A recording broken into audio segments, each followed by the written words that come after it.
I asked 8 sales leaders what makes effective cold email subject lines, and this is what they said. If you talk to Will Allred, he's got some thoughts on this too. This might be a Will Allred thing from Lavender. The thing that I don't want to happen is for your subject line to scream to the reader, hey, you're about to get pitched. So what do? Use what I like to call internal camouflage. Internal camouflage is a subject line that feels as though it could be internal, not raise giant alarm bells in the mind of your reader. Here's what this email is going to be about, and that topic should be relevant. It should be sitting on their to-do list. A quick example of an internal camouflage subject line: reply rates, sales templates, template refresh. The thing about subject lines in emails is that we're not willing to risk. So when people typically write an email and they write a subject line, they think, what's going to make this person digest this differently and like feel good about what I'm about to send them? You know what I think? I think like, what will challenge this person's narratives? What will make them think, what's this? What will make them say, that's different? So if I email somebody and say sales calls suck or sales emails suck in the subject line, and you're someone that gets a ton of sales emails or sales calls on a daily basis, you're gonna nod your head and go, you're right. And you're probably gonna open that email as well. Pushing buttons isn't a bad thing, right? You could push buttons in a good way and challenge people in a way that causes them to have to take a risk. Starts a thought, and then that first line of the email will answer that thought or will continue on to it. What a lot of people are uncomfortable about this approach is that you skip the hey name. So I use the subject line often, like, Will, I have to tell you.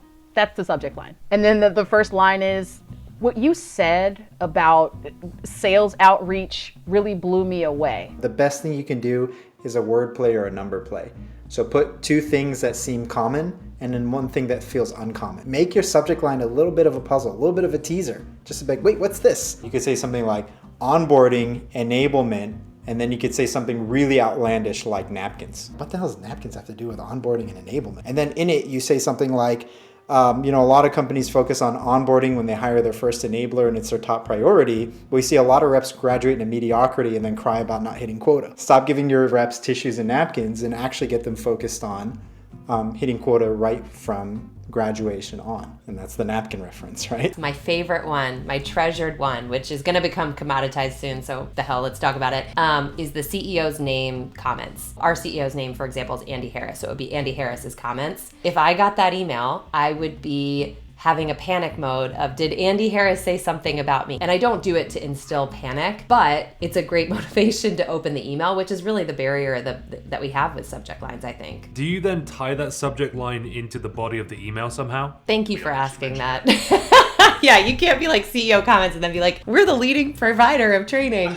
No, so it's CEO comments, and then the first line is the name of the CEO and saying like, Mary said last week at your investor presentation that the organization is trying to increase pre-RFP demand. And then I'm going into, out of curiosity, have you ever explored how this impacts your ability to increase pre-sales demand? Keep them boring. I want to make it 1, 2, maybe 3 words. Those are going to have the highest open rates, and I want it to be insanely obvious. If I sell a solution that helps a company with welding, the subject line is going to be welding. That's it. That's all you got to do. Keep it super short, simple, and keep it boring. I think the best subject lines in my experience are the ones that they know it can only be for them. A quick example, in 6 years with so-and-so company, I'm not of the belief that the subject line necessarily has to tie in with the email. Just get them to open the email and then make sure your email is actually relevant. The main thing for me is brevity. Keep them short and sweet. When somebody looks at your email, or when they're looking at their email, I should say, they see 3 things. They see your name, nothing you can do about that, as far as I know. They see the subject line, which we'll talk about in a second, and very importantly, they see what's called the preview line. It's the first 18 or 20 or so characters of the email. And so the shorter that subject line, the more room they have to see that first line of the email. Now, hopefully that first line of the email is personalized or it resonates with the persona in some way. It shows them that you know them and it inclines them to open the email. So something short, 1 to 3 words is kind of the sweet spot. If you can segue that subject line into the first line of the email, you're doing something really, really right. Also needs to be followed up with good preview text. And the start of the email signals to them,